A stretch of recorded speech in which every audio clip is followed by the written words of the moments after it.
நீங்கள் பார்த்துக் கொண்டிருப்பது உங்கள் விஜய். இந்த ஸ்ரீராமனின் பாதையில்ன்ற இந்த தொடரை பார்க்க ஆரம்பிச்சிருக்கீங்க. ராமாயணம்ன்றது பாரத தேசத்தினுடைய பண்புகள், நம்பிக்கைகள், மேன்மைகள், சிறப்புகள் எல்லாத்தையும் எடுத்து சொல்கிற ஒரு இதிகாசம். அதை படித்தாலே புண்ணியம், அதை பற்றி பேசினாலே புண்ணியம், அந்த பிரவச்சனம் கேட்டாலே புண்ணியம். இது தவிர இதில் டீப்பாக அந்த ராமனின் பாதையில்னு அவர் போன இடங்கள்லாம் யாத்திரை போய் பல பேர் அழைச்சிட்டு போய் ஒரு மிகப்பெரிய காரியம் நடந்திருக்கு. அது விஷயமாக சில விஷயங்களை, சில டீட்டெயில்ஸ் இன்னும் கொஞ்சம் தெரிஞ்சுக்கலாம்ன்றதுக்காக இந்த ப்ரோக்ராம் ஒரு சின்ன இன்டர்வென்ஷன். இது குறுக்கீடு தான், பட் இருந்தாலும் இன்னும் கொஞ்சம் விஷயத்தை தெரிஞ்சுக்கலாம்ன்றதுக்காக இந்த குறுக்கீடு. நமஸ்காரம் சார். இந்த யாத்திரை பண்ணணும்னு ஏன் சார் ஆரம்பிச்சுக்கிறீங்க? நாம் எல்லாருமே ஜீவாத்மாக்கள். ஒரு ஜீவனம் ஆனந்தமாக இருக்கிறதுக்கு தான் இருக்கும், பிறந்திருக்கும். ஆனந்தமாக இருக்கிறதுக்கு எத்தனையோ வழிமுறைகளே நம்மளாம் தேடுறோம். அதில் உடம்பு ரீதியாக சுகமாக இருக்கிறதுக்கு என்ன நாம் பண்ணோன்னாலும் அந்த சுகப்படுற நேரத்தில் மட்டும்தான் சுகம் இருக்கும். இப்போ நாம் ஏசி ஹாலில் உட்காண்டிருக்கோம். குழு குழுன்னு இருக்குது. என்ன பங்குனி சித்திரை மாதத்து வெயிலாக இருந்தாலும் ஜில்லுன்னு இருக்குது. இப்போ நான் இந்த ஹாலை விட்டு போனப்புறம் ஒரு 2 நாள் கழித்து எங்கேயோ வீதியில் போயின்னு இருக்கேன். ஒரே வெப்பம், உடம்பெல்லாம் வேர்த்து கொட்டுறது. நான் 2 நாளைக்கு முன்னாடி ஏசி ஹாலில் உட்காண்டிருந்தமே அப்படின்னு அப்போ இருந்த சுகத்தை நினச்சி ரோட்லேருந்து நான் சுகப்பட்டுவிட முடியாது. இன்னும் கேட்டால் இப்போ துக்கமாக இருக்கும். அப்போ குழுகுழுன்னு இருந்தமே, இப்போ இவ்வளோ தூரம் கஷ்டப்படுறமேன்ட்டு. அதனால் உடம்பு ரீதியாக ஆனந்தப்படுறதுக்கு, மகிழ்ச்சிக்கு நாம் என்ன செஞ்சோம்னாலும் அது திரும்ப கிடைச்சா தான் இன்னொரு தடவை அந்த மகிழ்ச்சியை அனுபவிக்க முடியும். ஆனால் மனசு ரீதியாக, புத்தியாலே, ஞானத்தால் ஒரு சுகத்தை அனுபவித்தோன்னு வச்சுங்க. அதாவது ஆத்ம சுகத்தை அனுபவித்தோம்னா அதை நினைத்தே நம்மால் இன்பப்பட முடியும். நாட் நெசசரி திரும்ப அதை பண்ணணுங்கிற தேவையே கிடையாது. எப்படின்னா, நம்ம கோவிலுக்கு போகிறோம், பெருமாளை தரிசனம் பண்ணுறோம், திருப்பதிக்கு போகிறோம், வெங்கடாஜலபதி சேவிக்கிறோம், திரும்பி வந்துட்டோம். அப்போ எப்படி அந்த தரிசனம் கிடைச்சதுங்கிறத என் வீட்டிலேருந்து நினச்சா கூட எனக்கு ரொம்ப சுகமாக இருக்குது. நான் ஒத்துக்கிறேன், இன்னொரு தரம் போகணுங்கிற ஆசை வரும். ஆனாலும் உடம்பு ரீதியாக சுகப்பட்டதை காட்டிலும் மனசு, ஞானம் இதன் ரீதியாக சுகப்பட்டோம்னா அது ரொம்ப நீடித்து இருக்கும். இது ஞானத்தினால வருகிற சுகம். அதைத்தான் கண்ணன் கீதையிலே ஞானத்தால் சுகப்படப்பாரு, ஆத்மாவனுடைய சுகத்தை எய்தப்பாரு, உடம்பு சுகம் நிற்கும் போயிடும், அது வரும் போகும், ரொம்ப கவலைப்படாதேன்னு சொல்கிறார். இதுதான் தியானத்தினுடைய, யோகத்தினுடைய அடிப்படை. ஒருத்தன் இப்போ பிரம்ம தியானத்தில் ஈடுபடுறாருனால் ஒரு 1/2 மணி நம்ம தியானம் பண்ணிவிட்டு எழுந்த பிற்பாடும் அதனுடைய எஃபெக்ட் அப்படியே நம்மக்கிட்ட இருக்கும். ஏன்னா அது ஞானத்தின் காரியம். அதனாலே பகவானை பற்றி, ஆத்மாவை பற்றி ஒரு அறிவுபூர்வமான யாத்திரையாக இருக்கணும். அந்த யாத்திரையை பற்றி நம்ம போகாத சமயத்தில் வீட்டில் உட்காந்து நினைக்கிறச்சே கூட ஆனந்தமாக இருக்கணும். அப்படிங்கிறது தான் இதன் அடிப்படை. இதில் வந்தவர்கள்லாம் 90 வயசுக்காரா 80 வயசுக்காரெல்லாம் கூட வந்தா. இப்போவும் அவர்களை கேட்டு பார்த்தீங்கன்னா, அன்னைக்கு நான் போயிட்டு வந்தது சுவாமி அவ்வளவு சௌக்கியமாக இருக்குது, அவ்வளவு இன்பமாக இருக்குது, நினச்சி ஆனந்தப்படுறேன். கீதையினுடைய கடைசி அத்தியாயத்திலே சஞ்சயன் எனக்கு கண்ணன் சொன்ன 18 அத்தியாயத்தினுடைய கருத்து ஞாபகம் இருந்ததோ இல்லையோ, ஆனால் அவர் காட்டின விஸ்வரூபத்தை திருத்தராஷ்டிரா நினைக்கிறேன், இப்போவும் ஆனந்தமாக இருக்குது, அந்த நினைவிலேயே என் பாக்கி காலத்தை நான் கழிச்சுட போகிறேன் அப்படின்னு அவர் சொல்கிறார். அதனாலே பரமாத்ம விஷயமாக, ஞானபூர்வமாக எதை செய்தாலும் அது எப்போது நீடித்த ஆனந்தத்தை கொடுக்கும். அதனால தான் இந்த யாத்திரை அதில் ஒரு வகை. இதை போல் எத்தனையோ வகைகள் இருக்குது. கர்மயோகத்தினுடைய பல வகைகளாக கண்ணன் சொல்கிறார். இந்த யாத்திரை அதில் ஒரு வகை. அதனால தான் சரி, இதை போகணும். இன்னல்கள் வருமேன்னு நினைத்தால் அந்த இன்னல்கள்லாம் உடம்போட இன்னல்கள், அதெல்லாம் ஆத்மாவுக்கு இருக்கிற இன்னலே இல்லை. இதை நாம் எல்லாரும் நன்னா புரிஞ்சுக்கணும். கூடியிருந்து குளிரணும். ஒற்றுமையாக ஒரு இடத்துக்கு போகிறோம்னாலே அந்த வைப்ரேஷன் அது எல்லாமே நன்னா இருக்கும். இது ராமன் விஷயமா இருந்ததுன்னா இன்னுமே ரொம்ப ஆனந்தமாக இருக்க போகிறது. அப்படிங்கிறதுக்காக தான் இதை பண்ணணுங்கிற ஆசை வந்தது. இல்லை இருந்தாலும் இதில் என்னதான் உடம்பு ஆத்மான்னு பிரித்து பேசினாலும் 90 வயசுக்காரா 80 வயசுக்காரா இவெல்லாம் சேர்ந்து போகும்போது எத்தனையோ ப்ராப்ளம்ஸ் வரும், உடம்பு சரியில்லாமல் போகும். அது அந்த மாதிரி விஷயம்லாம் மேனேஜ் பண்ண வேண்டியிருக்குமே. அவ்வளோ பெரிய யாத்திரை அத்தனை பேர் வரும்போது அதில் வரக்கூடிய சிரமங்களை நினச்சி பார்த்தா அதிகமாக இருக்குமே. அது எப்படி அங்கங்கே தடங்கள் வருமே. இதில் நீங்கள் கேட்ட இதே கேள்வியை யாத்திரை தொடங்கும் போதே பலரும் கேட்டா. இதில் பைபாஸ் பண்ணிண்டவா ஒரு 25 பேர், பேஸ்மேக்கர் வச்சுட்டு இருந்தவா 6 பேர், டயபெட்டிக் பேஷண்ட்டு கிட்டத்தட்ட 300 பேர், மொத்தம் வந்தவா 600 பேரில் இத்தனையுமே அதில் இருந்தது. நிறைய பேர் பிபி பேஷண்ட்டு எல்லாரும் இருந்தா. ஆனால் இப்போ நீங்கள் கூட போயிருக்கீங்க கிட்டத்தட்ட. ஆனால் என்ன ஆச்சரியம் தெரியுமா, ஒருத்தருக்குமே ஒன்றுமே நடக்கலை. எதுவும் ஒருத்தருக்கும் கஷ்டம் இல்லை. சாப்பாடு தள்ளி போச்சு, தூக்கம் தள்ளி போச்சு. ஆனால் ஒரு கஷ்டப்படலை. எப்போவும் ஒரு பஸ்ஸு கிளம்புறதுன்னு வச்சுங்களேன், கிளம்பச்சே ஜெய் ஹனுமான் ஜெய் சீதாராம் அப்படின்னு மொத்த பேரும் சத்தமாக போட்டுட்டு தான் கிளம்புவோம். அந்த உற்சாகம் உத்வேகம்ங்கிறது நாங்கள் போன 22 நாள் இருந்தது. 600 பேர்கிட்டையும் இருந்தது. 8500 கிலோமீட்டர்லையும் இருந்தது. படகுல போயிட்டு இருக்கிறச்சே ஸ்ருங்கிபேரபுரத்தில் அண்ணா அடிபட்டார் ஒருத்தர். அடுத்த நிமிஷம் போனார், இருக்கிற ஆஸ்பத்திரியை பிடிச்சார், தையலை போட்டுட்டார். நாங்கள் நெக்ஸ்ட் லெக் யாத்திரைக்கு போகிறதுக்குள்ளே வந்து ஜாயின் பண்ணிட்டார். ரெஸ்ட் எடுக்க வேண்டாமன்னா இந்த யாத்திரையில் வர்றது தான் எனக்கு ரெஸ்ட்டாக இருக்குது. ஏன்னா ஆஸ்பத்திரியில் போய் படுத்துட்டேன்னா உடம்புக்கு ரெஸ்ட் கிடைக்கிறது, இங்கே வந்து ஆத்மாவுக்கு ரெஸ்ட் கிடைக்கிறது, ரொம்ப ஆனந்தமாக இருக்குன்னார். இதை நம்ம அனுபவிக்க நிஜமாவே நன்னாயிடும். நம்ம பழக்கத்தினாலே உடம்புன்னு பார்க்குறோமே தவிர அந்த பழக்கத்தை ஆத்மாவிடத்தில் செலுத்த ஆரம்பிச்சிட்டோம்னா அது நிரந்தர சுகமாயிடும். அதை இப்போ நீங்கள் கேட்டீங்கனாலும் எல்லாரும் எந்தெந்த இடத்துக்கு போனோம், எப்படி ராமனை சேவிச்சோன்னு ரொம்ப ஆனந்தமாக சொல்லுவா. ஆனால் எப்போ கீழே விழுந்தீள், பஸ்ஸு எப்போ குலுங்கித்து, தலையில் எப்படி இடித்து கொண்டீர்கள், எப்போ சாப்பாடு கிடைக்காது தவிச்சீர்கள்னு கேட்டால் அதெல்லாம் ஞாபகமே இல்லையே சுவாமி, ஆனால் போட்டில் போனது ஞாபகம் இருக்குது என்று மட்டும்தான் சொல்லுவா. சின்ன இன்னல்கள் அப்பப்போ மறந்து போயிடும், ஆனால் நீடித்த சுகம் மறக்கவே மறக்காது. அதை இதில் யாத்திரையில் வந்த 600 பேர்கிட்ட கேட்டாலும் கன்ஃபார்ம் பண்ணிடுவா.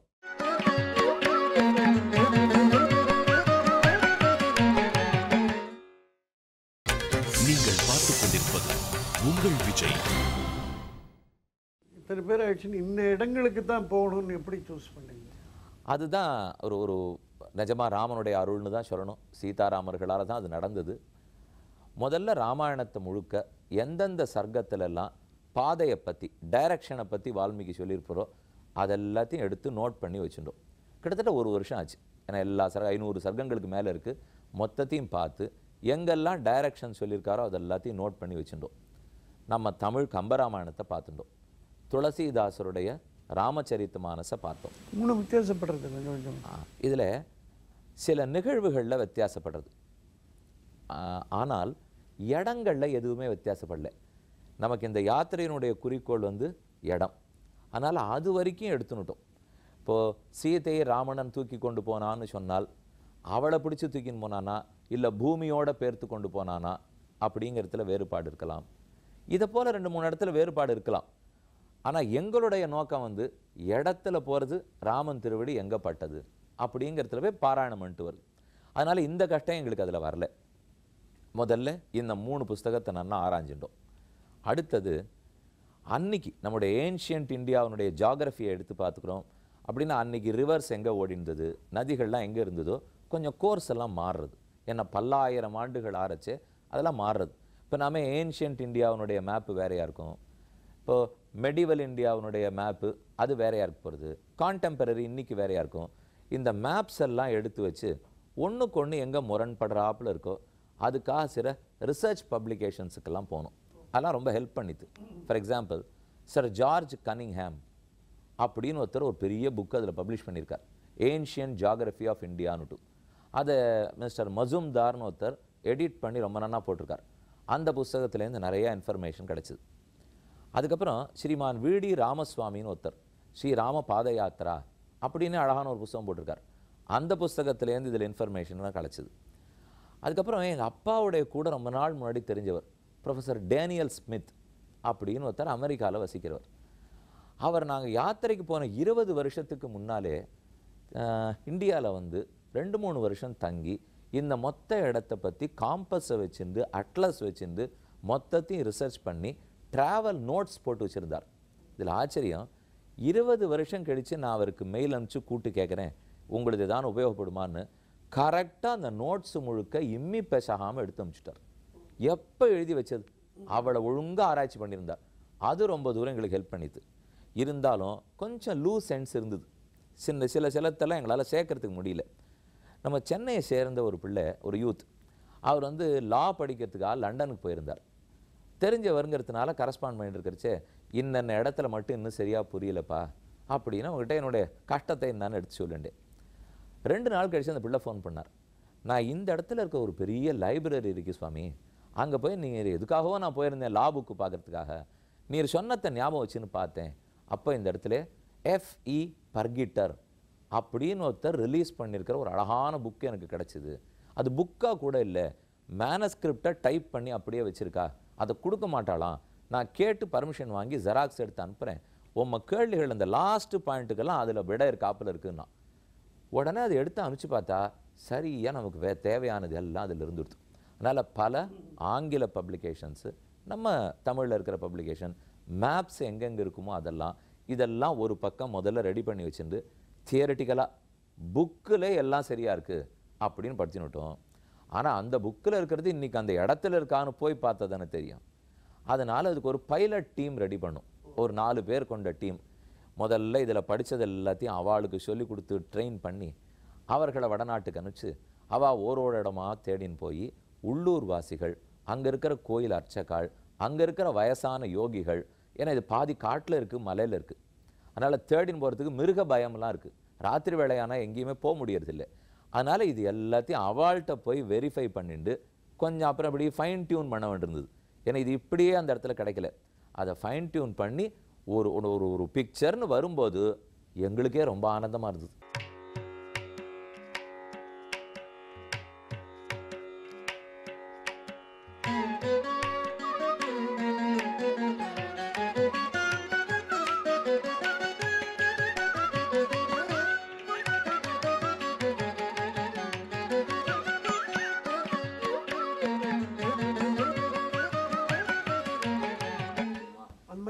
பஸ்ஸில் ரீச் பண்ண முடியுமா?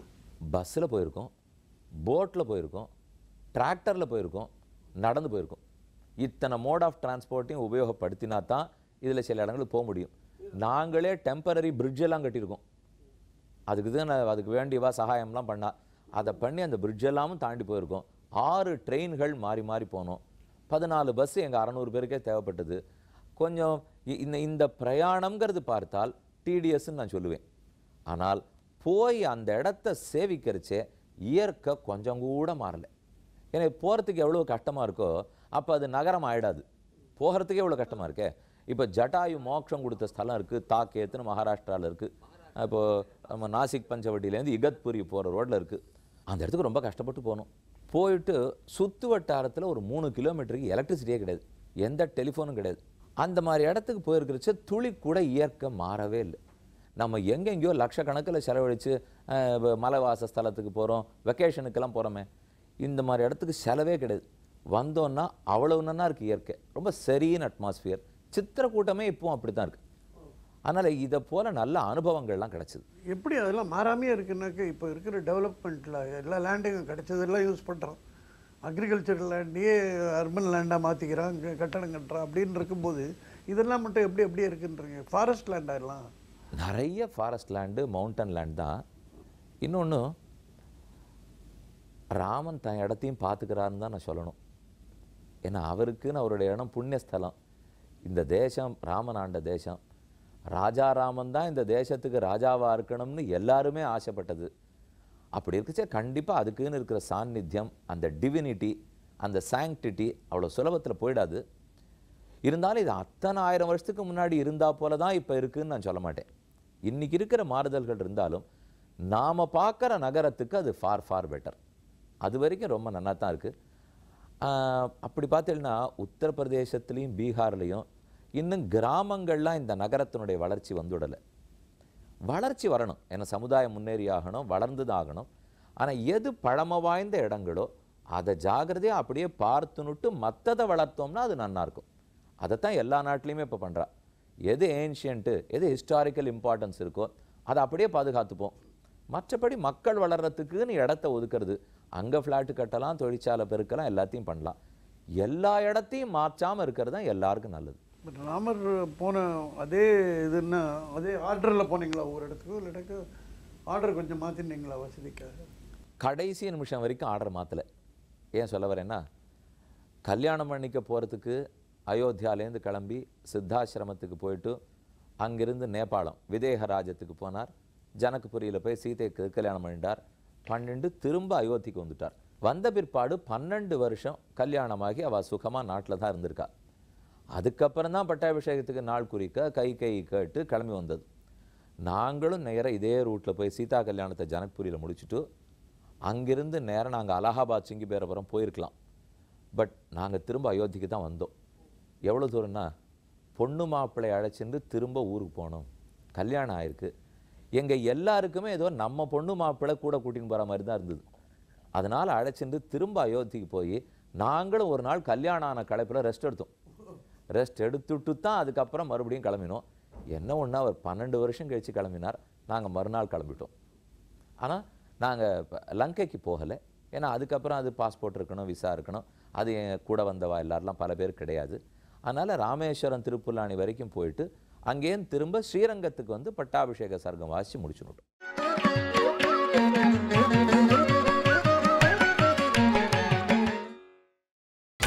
நீங்கள் பார்த்துக் கொண்டிருப்பது உங்கள் விஜய்.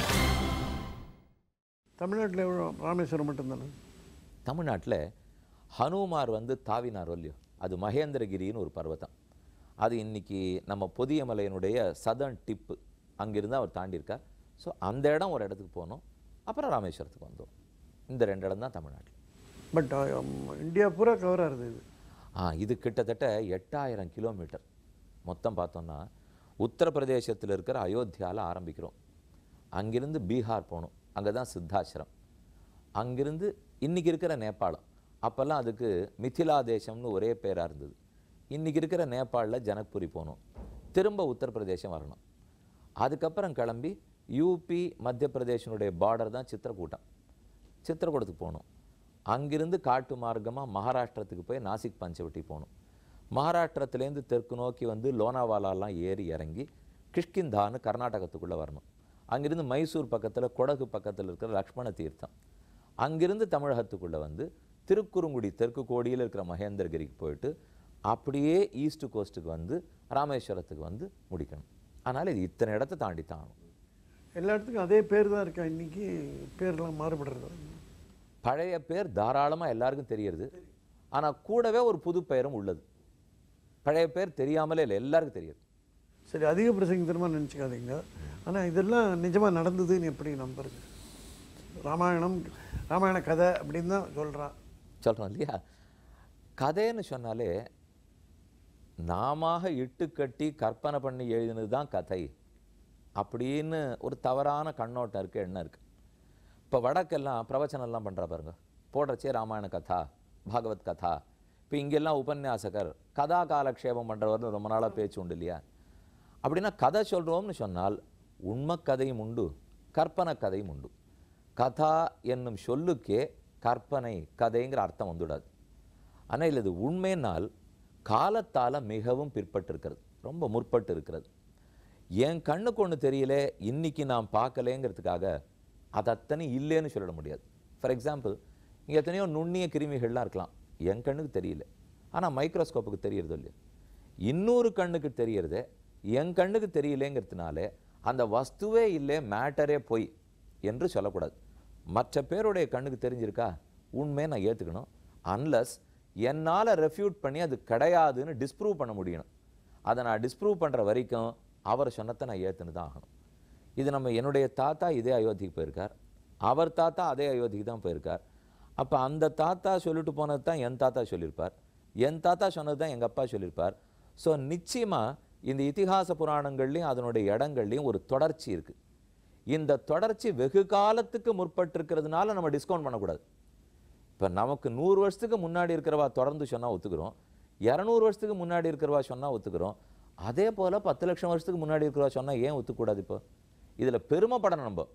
ஏன்னா 200-300 வருஷம் தொடர்ச்சியாக வந்ததுக்கே இவ்வளவு பெருசாக பேசிக்கிறோமே. அப்போ லட்சக்கணக்கான ஆண்டுகள் திரேதாயுகத்திலேருந்து ஒரு பிரேக் இல்லாமல் வந்திருக்குன்னா நம்மளை பற்றி நம்ம எவ்வளவு பெருமைப்பட்டுன்னு அந்த உண்மையை எடுத்துக்கணும். அந்த அடிப்படையில் தான் போனது. இன்னொன்று, இந்த கதை ரொம்ப நாளாக ராமாயண கதை இருக்குது. ராமாயணம் பாடிக்கிறதுங்கிறது இன்றைக்கி நேற்றுக்கு நம்ம பண்ணல. சங்கராச்சாரியர் சொல்கிறார், அவருக்கு முன்னாடி இருக்கிற வேதவியாசர் சொல்கிறார், பின்னாடி இருக்கிற ராமானுஜர் சொல்கிறார், மத்வாச்சாரியர் சொல்கிறார். ஸோ நம்ம பார்க்க வேண்டியது 5000 வருஷத்துக்கு முன்னாடி இருக்கிறவரும் ராமாயணத்தை பற்றி பேசுகிறார். அதே நம்பர் ஆஃப் சர்க்கம் சொல்கிறார், நம்பர் ஆஃப் காண்டம் சொல்கிறார், நம்பர் ஆஃப் ஸ்லோகம் சொல்கிறார். 1000 வருஷத்துக்கு முன்னாடி இருந்தவரும் அதே நம்பரை சொல்கிறார். 500 வருஷத்துக்கு முன்னாடி இருந்தவரும் அதே நம்பரை சொல்கிறார். யாருமே குறுக்க ராமாயணம் மாறிட்டதா எங்கேயுமே கிளைம் பண்ணலை. அப்படி இருக்கும்போது அது ரொம்ப பழங்காலத்துலேருந்து அப்படியே தான் இருக்குது. அதே சமயத்தில் சங்கராச்சாரியரும் சித்திரக்கூடத்துக்கு போயிருக்கார், பத்ரிகாசிரமம் போயிருக்கார், ராமானுஜாச்சாரியரும் சித்திரக்கூடம் போயிருக்கார், அயோத்தியாவுக்கு போயிருக்கார். அப்போ இத்தனை 1000 வருஷங்களாக இத்தனை ஆச்சாரியர்கள் ஒத்துக்கொண்ட இடத்த நாம் போகிறச்சேவே இன்றைக்கி அந்த இடம் அவர் சொன்ன டிகிரி மாறாமல் அப்படியே இருக்குது. அப்படி இருக்கிறச்சே இதில் மறுக்கிறதுக்கு எங்கிட்ட ஒன்றும் விஷயமே இல்லையே. நேரையே பார்க்குறேன், அதுக்கு மேலே இன்னும் மனசு ஆர்ப்பரிக்கிறதே. அங்கே போய் இருக்கிறச்சேவே அந்த வைப்ரேஷன் எனக்கே புரியுறது. அதனால் பிரத்யட்சமாகவும் நான் தெரிஞ்சுக்கிறேன். இதில் மறுக்கிறதுக்கே ஒன்றும் இல்லை. ஆனால் சிலது இப்போ இந்த ராவணனுக்கு 10 தலை இருந்தது, இன்னும் தசரதனுக்கு இப்படி thousands of wives, இதெல்லாம் வந்து எப்படி இது வானரங்கள் பேசித்து, வானரங்கள் சாதனைகள்லாம் பண்ணிட்டு, வானரங்கள் இப்போ அனுமார் மாதிரி வானரத்தை எடுத்துட்டாக்க மகா மேதாவி, இதெல்லாம் எப்படின்னா இப்போ நாம் இன்றைக்கே கூட 150 வருஷம் வாழறவர்கள்லாம் இருக்கிறார்கள். 140 வருஷம்லாம் பார்க்குறோம், 147 வருஷம் பார்க்குறோம். ஸோ நம்ம யூஷுவல் காமன்னு எதை ஒத்துன்னு இருக்கோமோ அந்த காமனுக்கு மேலே சிலதெல்லாம் நடந்ததுனால் அப்நார்மல் அப்படின்னு சொல்லிட்டு நம்ம விட்டுடுறோம் இல்லையா. அந்த அப்நார்மல் காமனாக இருந்த நாட்கள் இருக்குது. இன்றைக்கி அது குறைஞ்சி போயிருக்கலாம். நாம் எல்லாருமே இன்னும் கொஞ்சம் டாலராக தான் இருந்தோமா. இப்போ கொஞ்சம் கொஞ்சமாக ஷார்ட்டர் ஆகிட்டு போகிறோம். இன்னும் டாலாக தான் நம்ம இருந்திருக்கோம். என்ன தியரி இல்லாமல் நிறையா இருக்குது. இப்போது நமக்கு சக்தி நன்னா இருந்திருக்குங்கிறது எங்கள் தாத்தாவை பார்த்தாலே எனக்கு தெரியுது. என் தாத்தாவால் எவ்வளவு தூரம் தண்ணீர் தூக்க முடிஞ்சதோ, ஓடி ஆட முடிஞ்சதோ, துணியை தூக்க முடிஞ்சதோ, இன்றைக்கி என்னால் அது முடியல. அப்போ சக்தியில் குறையிறோம், உயரத்தில் குறையிறோம், பண்பில் நம்ம குறைஞ்சே போயிடல. அது நன்னா தான் இருக்கும். இப்படி இருக்கும்போது இதுக்கு முன்னாடி இருக்கிறவர்கள் வேறு மாதிரி இருந்திருக்கிறதுக்கு தாராளமாக வாய்ப்பு உண்டு. இப்போ அவர்கள் அன்றைக்கி பறக்கிற சக்தி இருந்திருக்குன்னு கேள்விப்படுறோம். இன்றைக்கி என்னால் இண்டிவிஜுவலாக பறந்துட முடியாது, ஆனால் ஒரு விமானத்தை கொண்டு பறக்க முடியும். ஒரு பறவை பறந்ததுன்னு பார்த்தோ, ஹனுமார் தாண்டினார்னு பார்த்தோ தான் ஒருத்தருக்கு ஒரு இன்ஸ்டிகேஷனே வந்திருக்கும், ஒரு இன்ட்யூஷன். ஓஹோ எது ட்ரிகர் பண்ணியிருக்கோம் விமானத்தை கண்டுபிடிக்கணும்னுட்டு. பறக்கிறதுன்ற ஒரு வஸ்துவை பற்றி அவர் தெரிந்து கொண்டால் தானே கண்டுபிடிக்கணும்னே தோணும். பறக்கிறதுன்னு ஒன்று கிடையாதுன்னு அவர் நினச்சிருந்தாருன்னா அவர் கண்டுபிடிச்சிருக்க மாட்டார். அதனாலே மனுஷர்கள் பறந்துருக்கோம். இப்போ கிளைடர் வச்சு பறக்கிறோம், நாமளே தாவி பார்க்குறோம். இந்த தாவரத்தை மேலே மேலே மேலே முயற்சி பண்ணி பார்த்தா இன்னும் 10 மீட்டர் கூட நம்மளால் தாவ முடியலாம். அதுபோல் சக்தி, உயரம், ஆற்றல் அதிகமாக தாராளமாக பலர் இருந்திருக்கலாம்ங்கிறத நம்ம ஏற்றுக்கத்தான் வேண்டியிருக்கு. அதில் ரொம்ப வருஷங்கள் போயிருக்கிறபடியாலே அதை போல் அவர்களால் முடிஞ்சிருக்கு. இன்றைக்கி மிசைல்ஸ் எல்லாம் பார்க்குறோமே, ராமாயண யுத்தத்திலேயோ மகாபாரத யுத்தத்திலேயோ என்ன மாதிரி அஸ்திர சஸ்திரங்கள்லாம் உபயோகப்படுத்தப்பட்டதோ அது எல்லாத்தையும் பாதி கண்டுபிடிச்சி இன்றைக்கி நம்ம பார்த்துட்டோம். அதனால் பல விஷயங்கள் அன்னையுடைய கண்டுபிடிப்புகள் இருந்தன, இன்றைக்கு வேறு முறையில் கண்டுபிடிக்கப்பட்டிருக்கு. எப்போ இந்த கருத்து ஒன்றா இருக்கோ, முறைதான் வேறுபடுகிறதோ, அப்போ கருத்தை மறுக்கிறதுக்கு நமக்கு வாய்ப்பே இல்லையே. அதனால தான் அந்த நாளில் இருக்கிறத உண்மை என்று நிச்சயமாக ஏற்றுக்கொள்ள வேண்டியிருக்கு. இப்போ இத்தனை இடங்களுக்கு போனப்போ இந்த மாதிரி ஃபெய்த், அதாவது அன்றைக்கி நடந்திருக்கு இதெல்லாம் அப்படின்ற மாதிரி அங்கே எதனா ஒரு இது கிடைச்சதா, தெரிஞ்சுதா? இதுக்கெல்லாம் எதனா கல்வெட்டு உண்டா, இது உண்டா? இதில் மகாபாரத விஷயத்துக்கு கல்வெட்டுகள் நிறையா கிடைக்கும். இப்போ துவாரகால ஆராய்ச்சியெல்லாம் கூட பண்ணி கீழே இல்லாமல் கிடைச்சிது என்று சொல்கிறோம். ராமாயணம்ங்கிறது இன்னும் ரொம்ப ரொம்ப பழையது, ஒரு யுகமே முன்னாடி போகணும். மகாபாரதம் அதுவும் துவாபர யுகத்தினுடைய இறுதியிலே கலியுகத்தினுடைய கிட்டக்க நடந்தது மகாபாரதம். அதுக்கு சிலதெல்லாம் கிடச்சிடுறது இப்போ. ஆனால் அதுக்கு முன்னாடி இருக்கிற யுகம்னு சொன்னால் ரொம்பவே பழையது தான்.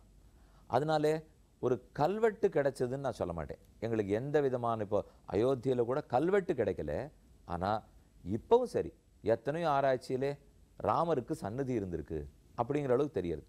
இப்போ அந்த ராமர் சன்னதி ராமாயண காலத்தில் எழுப்பப்பட்டதா? இப்போ கிஷ்கிந்தியில் ராமர் கோயில் இருக்குன்னா அது ராமாயண காலத்திலே எழுப்பப்பட்டதா அப்படின்னு யாரும் கிளைம் கூட பண்ணல. இப்போ அங்கே ராமர் சன்னதி இருக்குங்கிறத ஒத்துக்கிறோம். ராமர் வந்துட்டு போனாருங்கிறது உண்மைங்கிறத புஸ்தகத்துலேருந்து ஒத்துக்கிறோம். புஸ்தகத்தில் சொல்லப்பட்டிருக்கிற டைரக்ஷன் படி போனால் அந்த இடம் இன்னைக்கு எங்களுக்கு வர்றது. இது வரைக்கும் இருக்கிற ஒரு ஒரு கொஹசிவ்னஸ், இது வரைக்கும் இருக்கிற சேர்த்தியில் தான் நாங்கள் போயிட்டு வந்திருக்கோமே தவிர, இப்போ கிஷ்கிந்தேலே வாலிக்கும் சுக்ரீவனுக்கும் சண்டை நடந்ததுக்கு கல்வெட்டெல்லாம் நாங்கள் பார்க்கல. அதை போல் எங்கேயும் இருக்கவும் இல்லை. இப்போ பல செய்திகள் செவ்வழி செய்திகள். புஸ்தகத்தில் இருக்கிறது ஆராய்ச்சி நூல் இருக்குது. அந்த ஆராய்ச்சி இன்னைக்கு இல்லை, 1000 வருஷத்துக்கு முன்னாடி, 3000 வருஷத்துக்கு முன்னாடி, 5000 வருஷத்துக்கு முன்னாடின்னு ஆராய்ச்சி நடந்துன்னு வருது. அந்த ஆராய்ச்சி குறிப்புகளில் இந்த ஒரு இடமும் இருக்கிறது. அதனால இதன் பழமையை ஏற்றுக்கிறோம்.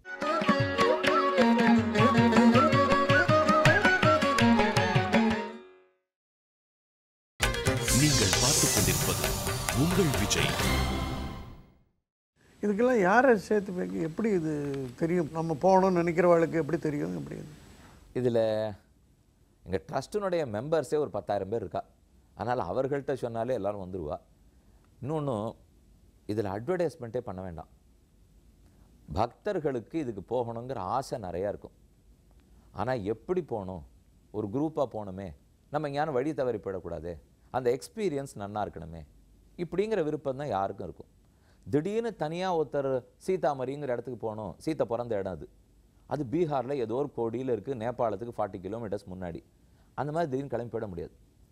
போனாலும் அப்படியே போயிடலாம். போயிட்டா கூட அந்த இடத்துல என்ன மகாத்மியம், எந்த இடத்துக்கெல்லாம் சுற்றி போயிட்டு வரணும், அங்கே ராமாயண பாராயணம், அங்கே ராமாயண காலக்ஷேபம், உபன்யாசம், இதெல்லாம் கிடைக்கணும் இல்லையா?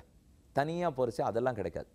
அதனால் இந்த ஒரு டிவைன் எக்ஸ்பீரியன்ஸ், இதற்காகத்தான் பலரும் எப்பவும் ஆசையாக காத்துருப்பா. அதனால் சொன்ன உடனே 2-3 நாளைக்கு மட்டும்தான் அனௌன்ஸே பண்ணுவோம். பண்ணின உடனே கிடுகிடுன்னு சேர்ந்துருவா. எப்படியுமே ஒரு குறிப்பிட்ட நம்பருக்கு மேலே போக முடியாது. இங்கெல்லாம் அதுக்கு மேலே கஷ்டம், இடமே கிடையாது தங்கிறதுக்கு. அதனால் பேர் போகிறது எப்படி முடியறதுன்னு புரியல. அதில் இது இத்தனை பேருக்கும் சமையல், நம்ம சமைச்சாகணும், மொத்த பேருக்கும் சாப்பாடு போட்டாகணும். அதனால் அதில் ஒரு சின்ன அரேஞ்ச்மெண்ட் பண்ணோம். எங்களுக்கு இப்போ தெய்வ சகாயம்னு சொல்கிற மாதிரி நிறைய வாலண்டியர்ஸு, மனித சகாயம் நிறையா இருந்தது. தன்னலமற்று இது எல்லா காரியத்தையும், இப்போ ஒரு பஸ்ஸுக்கு ஒரு வாலண்டியர் வேணும். இத்தனை பேரும் பஸ்ஸு எங்கேயானு வழி மாறி போடாத கூட்டின்னு போயிட்டு வரணும் இல்லையா? அதுக்கு ஒருத்தர். இப்போ மெடிக்கல் பார்த்துக்கிறதுக்கு ஒரு வாலண்டியர் இருக்கார். அந்தந்த இடத்துல நம்ம பஸ்ஸோடு போய் இறங்கி ஒரு சத்திரத்தை எடுத்துருக்கோன்னா அந்த சத்திரத்தை திறந்து எல்லாருக்கும் அங்கே தங்க வைக்கிறதுலாம் நடக்காது. அதனால் யாத்ரி சேவா குரூப் அப்படின்னு ஒரு கருத்து ஒன்று உருவாக்கணும். என்னென்னா, 4-5 பேர் கொண்ட ஒரு குழு. நாம் இப்போ அலகாபாத் போய் இறங்க போகிறோம்னா 2 நாள் முன்னாடி அவள் போயிடுவாள். போயிட்டு அந்த சத்திரத்தெல்லாம் பார்த்து திறந்து வச்சு, வர வேண்டியவாள்லாம் எந்தெந்த சத்திரத்துக்கு யார் யார் போகணும், பஸ்ஸை எங்கே நிறுத்தணும், போய் இப்போ பெருமாள் தரிசனம் எங்கெங்கே பண்ணணும், எங்கே போய் குளிச்சுட்டு வரணும், இதெல்லாத்தையும் அவள் ஏற்பாடு பண்ணி வச்சுருவா. நாங்கள் அங்கேருந்து கிளம்பினோடனே அவர்கள் சர்வீஸ் முடிஞ்சிடும். நாங்கள் அடுத்து சித்திரக்கூடத்துக்கு போகிறோம்னா அங்கே வேறு குரூப் 2 நாள் முன்னாடி ஏற்கனவே போயிருப்பார்கள்.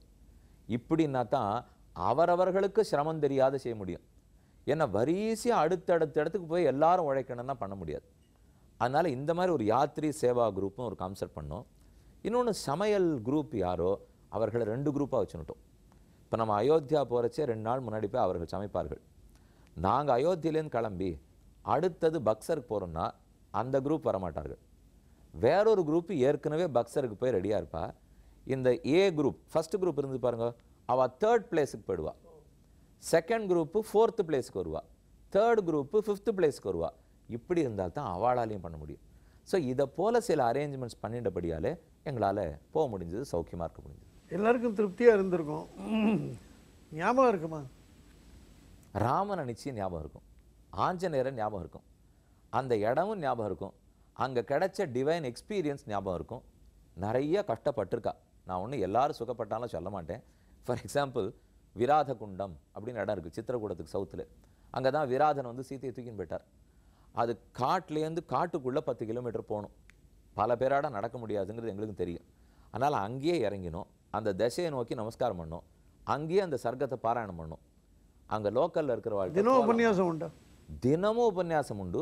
அந்தந்த இடத்துல அந்தந்த சர்க்கத்தின் பாராயணம் உண்டு. எந்தெந்த அப்படின்னா ராமாயணம் முழுக்க எங்கள் கூடவே 4 பேர் வந்து மொத்த ராமாயணத்தையும் இந்த 22 நாளில் பாராயணம் பண்ணிட்டா. நாங்கள் அத்தனை பேரும் பண்ணிட்டோம். அதனால் அந்தந்த இடத்துல பண்ணிட்டு வந்தோம். இது இந்த விராத குண்டத்துக்கிட்ட போகிறச்சே லோக்கலைட்ஸுக்கிட்ட கேட்டோம், நான் இந்த மாதிரி போகலாமான்னுட்டு. நீங்கள் எத்தனை பேர் வந்திருக்கீர்கள் அப்படின்னு அவர் கேட்டார். 600 பேர் இருக்கோம். போங்க, நீங்கள் வரச்சே 300 பேராக வர்றதுக்கு தயார்னா போய்ட்டு வாங்கன்னார் அவர். அதுக்கப்புறம் எங்கே நாங்கள் ரிஸ்க் எடுக்க போகிறோம், சரி இங்கிருந்தே நமஸ்காரம் பண்ணிப்போம் அப்படின்னு சேவிச்சுன்னு வந்துட்டோம். பீகாரில் நாங்கள் தாண்டினோம். சின்ன பாலம், ராத்திரி 12 மணிக்கு பஸ்ஸு போகிறது. இதில் எங்கள் வாலண்டியர்கள்லாம் கிட்டத்தட்ட 18 நாள் தூங்கலை. அந்தந்த பஸ்ஸை பார்த்துக்க வேண்டியவா நடுவில் பகலில் தூங்கின்றாலே தவிர ராத்திரி முழுக்க வழிகாட்டி ஆகணும். முழிச்சுட்டு இருந்தால் தான் சரியாக போக முடியும். கையில் மேப் வச்சுட்டு இருக்கோம், அதன்படி போகிறதா. ஒரே இருட்டு, பெருசாக ஒன்றும் விளக்கெல்லாம் அங்கே இருக்காது. இந்த மாதிரி 4 லேன் ஹைவே அப்படி இல்லாமல் ஒன்றும் கிடையாது. இருக்கிறதுக்குள்ளே குண்டும் குழியுமான பாதையில் போகணும். ராத்திரி 2 பக்கமும் கைப்பிடிச்சுவர் இல்லாத ஒரு தரைப்பாலம். அந்த பாலத்தில் நடுவில் ஃப்ளாஷ் ஃப்ளட்டு, வேகமாக ஃப்ளட்டு ஓடின்னு இருக்கு. எங்கள் 14 பஸ்ஸு வந்து பாலத்துக்கு முன்னாடி நின்னாச்சு. நாங்கள் 4 பேர் இறங்கி பாலத்தோட நடுவில் போய் நின்றுட்டு இழுக்கிறது, வாட்டர் கரண்ட் இழுக்கிறது. 4 பேர் கையை கோத்து நின்றுட்டு எந்த பக்கம் காலை வச்சா பாலம் முடிஞ்சு போயிடுன்னு எங்களுக்கு தெரியல. பஸ்ஸு கொஞ்சம் அந்த பக்கம் இந்த பக்கம் போச்சுன்னா டயர் கீழே இறங்கிடுமான்னு தெரியல. ஆனால் நாங்கள் நடுவில் நின்று கொண்டு ஒரு பஸ்ஸாக எங்களை மையமாக வச்சு அழைச்சின்னு போய் இப்படியே 45 மினிட்ஸில் அந்த 12 பஸ்ஸும் தாண்டித்து அநேகமாக 80% பீப்புளுக்கு அது தெரியவே தெரியாது தூங்கியிருந்தான். ஆனால் ஹனுமார் அவ்வளவழகாக கொண்டு போய் அக்கறையில் விட்டுட்டார். இது ஒரு எக்ஸ்பீரியன்ஸ் கிடச்சிது.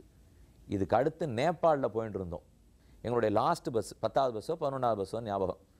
அங்கே நாங்கள்லாம் முன்னாடி வந்துட்டுருக்கோம். அந்த பஸ்ஸில் திடீர்னு பச்சை உடுப்பெல்லாம் போட்டுண்டு கையில் துப்பாக்கியெல்லாம் வச்சுன்னு 10 பேர் ஏறினான். இவர்களுக்கு யார் என்ன, நம்ம தான் யார்கிட்டையானு மாட்டினுட்டோமானோ என்னன்னு புரியல. அப்போ ஏறினவர் நேபாளி மிலிட்ரி ஏறி, இல்லை இந்த இடத்துல ஏற்கனவே இப்போ தான் ஒரு ப்ராப்ளம் ஆயிருக்கு, ஆனால் நீங்கள் வேறு 10 பஸ்ஸு கான்வாயாக போகிறீங்க, அதனால் நாங்கள் கடைசி பஸ்ஸில் ஏறிட்டு இந்த 40 கிலோமீட்டர் ரொம்ப டிஃபிகல்ட் ஏரியா, நாங்கள் கொண்டு போய் உங்களை தாண்டி விட்டுடுறோம் அப்படின்னு அவர்கள் வந்து இறங்கினான். அப்போ தான் சரி போலீஸ்காராக கூட வந்திருக்கா அப்படின்னே எங்களுக்கு தெரியும். ஆனால் அந்த நாள் முழுக்க போனத்தில் ஆயாசத்தில் என்ன தெரியுமா இருந்தது, இவர்கள் ஏறின பிற்பாடு சரி ராணுவம் வந்திருக்கா நம்மளை கூண்டு போய் விடுறான்னுட்டு அடுத்த நிமிஷம் தூங்கி போயிட்டா எல்லாரும். அவ்வளவு தான் போனோம். அவ்வளவு சுகமாக தான் ராமன் அழைச்சின்னு வந்தார். ஸோ இவ்வளோ பெரிய இது இத்தனை பேரை வச்சுன்னு பண்ண முடிஞ்சிருக்கு. அது திரும்பியும் பண்ணலான்னு இருக்கீங்க? நிச்சயமாக பண்ணலாம். அதில் ஒரு எண்ணம் மட்டும் வேணும். நம்மலாம் கர்த்தாங்கிற எண்ணத்தை வச்சுட்டு இருந்தோம்னால் நடக்காது. கர்த்தானா நான் செய்பவன் என்பது. ஆனால் கரணம்ங்கிற எண்ணத்தை வளர்த்துக்கணும். கரணம்னா கருவி. நான் செய்பவன் அல்லன், நான் கருவி, செய்பவர் ராமர் என்று நினச்சுனுட்டோம்னால் எல்லா காரியமும் சுலபமாகும். செய்பவன் நான் நினச்சால் எல்லா காரியமுமே கஷ்டமாக இருக்கும். ஃபார் எக்ஸாம்பிள், ஒரு சிடியை ப்ளே பண்ணுங்க, ஒரு வீடியோ ப்ளே பண்ணுங்க. 50 தரம் ப்ளே பண்ணாலும் ஸ்ருதி மாறாமல் அந்த பாட்டு பாடுமா இல்லையா? அதுக்கு ஒன்றும் சோம்பலே வரதில்லை. இதே ஒரு 10 நாமத்தை, ஒரு 108 சஹஸ்ரநாமம் சத்தநாமாவளியில் வச்சுங்களேன், இதை சொல்கிறத நீங்கள் ஒரு தரம் என்ன சொல்லிட்டு நான் சொல்லுவேன். 2ஆம் தரம் சொல்லுங்க, அதையே ரிப்பீட் பண்ண சொல்லிடா அப்படின்னு திருப்பி கேட்பேன். ஆமாம்ப்பா சொல்லேன்னா 3ஆம் தரம் சொல்லவே மாட்டேன். ஏன்னா அதுக்குள்ளே எனக்கு வெறுப்பு வந்துடுது.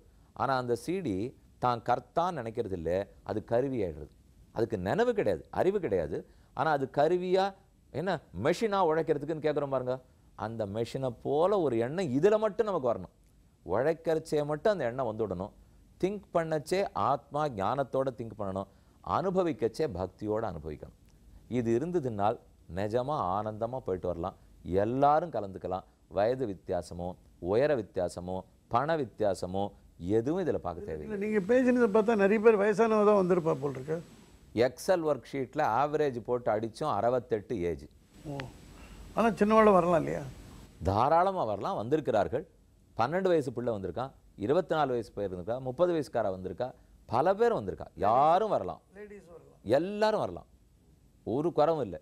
பக்தி இருக்கிறவா வரணும். பக்தி இல்லாதவர்கள் வந்தால் பக்தி வந்துடும்.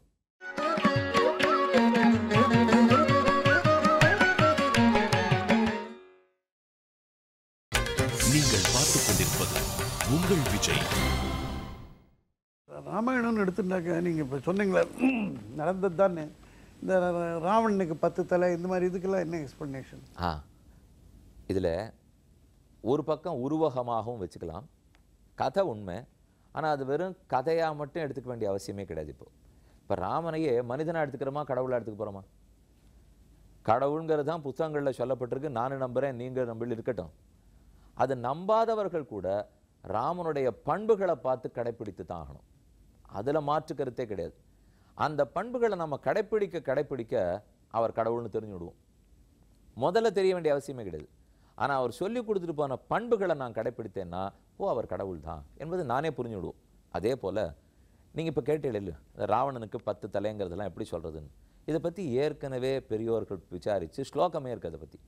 அதாவது விவேக சரம், விவேகம்ங்கிறது பகுத்தறிவு இல்லையா? நம்ம பகுத்தறிவுன்னு எதை சொல்கிறோம்? தேகத்தை காட்டிலும் ஆத்மா வேறே, பகுத்து தெரிஞ்சுக்கோ. சுகம் துக்கம் இது அது உங்கள்கிட்டேருந்து ஒதுக்கித்தான் வச்சுக்கோ, பகுத்து தெரிஞ்சுக்கோ. மனுஷர்கள் எல்லாரையும் சமமாக நடத்துகிற அறிவு நீ வச்சுக்கோ, உயர்த்திக்கோ, இப்படின்னு எல்லா ஆச்சாரியர்களும் நமக்கு உபதேசம் பண்ணுறா. அதுதான் பகுத்தறிவுங்கிறது. இப்போ அந்த அறிவை ஒரு அம்பா வச்சுங்கோ. அந்த அறிவு தான் அம்பு. அந்த அம்பை விட்டால் ஏதோ ஒன்று போயிடும் இல்லையா? அம்பை விட்டால் ஏதோ ஒன்று அழியும் இல்லையா? எதுனால் நம்முடைய மனம்ங்கிறதே ராவணன். நம்ம மனம் ரொம்ப நல்லது. ராவணனே உயர்ந்த ஆத்மா, எத்தனையோ படித்தவர் அவர். ஆனால் ஒரு தவறான நடத்தை வந்துடுது. ஏதோ நல்லவர்களை வாழ விடக்கூடாது, மாற்றானுடைய மனைவிக்கு விருப்பப்படணும், புலன்களை அவனுக்கு அடக்க தெரியல.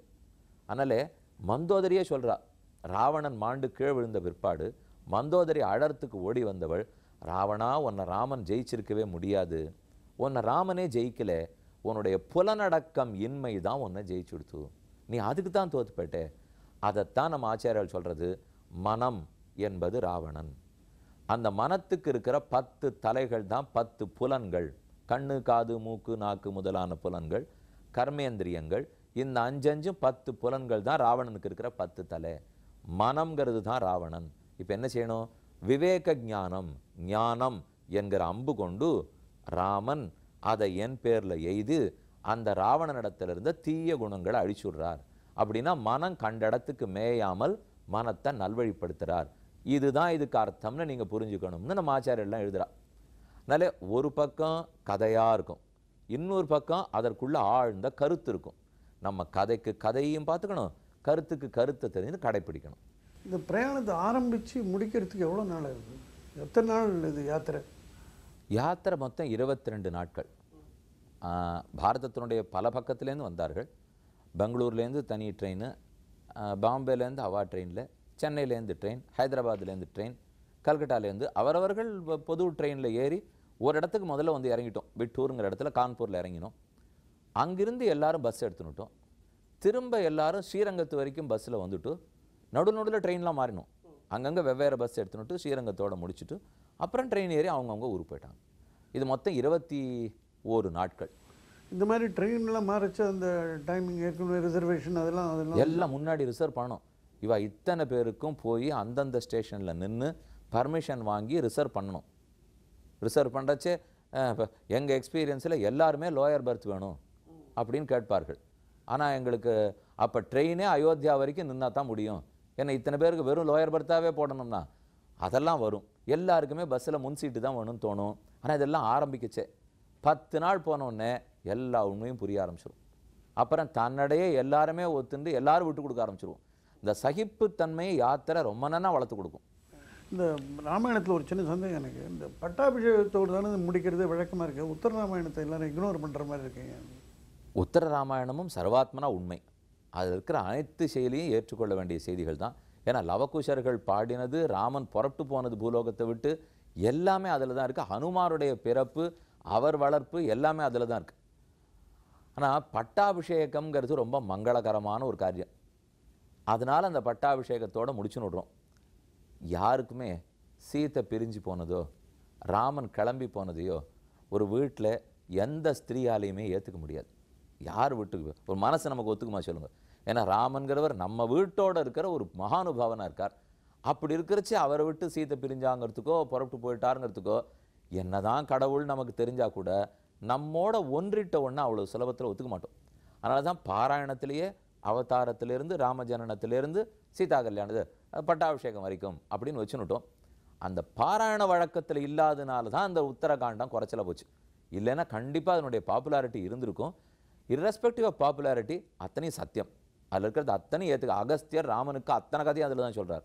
ராவணனாறு அவன் பின்புலம் எல்லாம் கதை அத்தனையும் அதில் தான் இருக்குது. அப்புறம் ராமாயணத்திலேயே கொஞ்சம் இந்த இது எடுத்துட்டீங்கன்னாக்கா, இந்த வசிஷ்டர் யோக வாசிஷ்டர் இந்த அதில் ராமர் காட்டுக்கு போகிறதுக்கு முன்னால் என்னென்னமோ சந்தேகம் இல்லாமல் வருது. அவர் விஸ்வாமித்திரரோட போகிறதுக்கு முன்னால் லைஃபே வெறுத்து பேசுகிற மாதிரி, ஒரு ரொம்ப அனுபவிச்ச மாதிரி லைஃபே வெறுத்து பேசி அதுக்கு இவர் விளக்கங்கள்லாம் சொல்லி வருது. அது அதாவது ராமர் வசிஷ்டருக்கும் உபதேசம் பண்ணியிருக்கார், விஸ்வாமித்திரருக்கும் உபதேசம் பண்ணியிருக்கார், தங்க அம்மா கௌசல்யக்கே உபதேசம் பண்ணியிருக்கார், பல ரிஷிகளுக்கு பண்ணுவார், எல்லா இடத்துலையும் கேட்டுக்கும் கேட்டுப்பார். ராமனே திரும்பி சொல்லுவார், கடல்லேருந்து தண்ணீரை மேகம் முகர்ந்து கொள்ளும், அதுக்கப்புறம் அதை நல்லா ஃபில்டர் பண்ணி நல்ல மழையாக நல்ல தண்ணீராக நம்ம கொடுக்குறது. எந்த கடல்லேருந்து தண்ணீரை எடுத்துட்டதோ மேகம் அந்த கடல்லையே கூட திரும்ப பொழியும். அதே போல் வசிஷ்டர் விஸ்வாமித்திரங்கிற கடல்லேருந்து ராமன்கிற மேகம் நல்ல உபதேசங்களை எடுத்துப்பார். எடுத்துனுட்டு அதை இன்னும் சுத்தப்படுத்தி எல்லா மக்களுக்கும் பயன்படுற அளவுக்கு திரும்ப அங்கேயே கூட பொழிவார். இது பல இடங்கள்லையும் ராமாயணத்தில் உண்டு.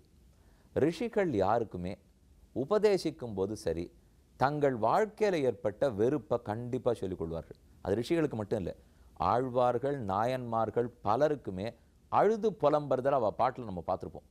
இது வழக்கமாகவே இருக்குது. சம்சாரத்தை கண்டு பயம், புலன்களை கண்டு பயம், எங்கேயான இத்தனை யோகம் இருந்து நம்ம வழி தப்பி போட போகிறோமே, ஏன்னா சம்சாரம் அவ்வளோ தூரம் இழுக்குமே என்ற பயம் உண்மையான பயம். அந்த பயம் ஒரு மனுஷனுக்கு இருக்கணும்.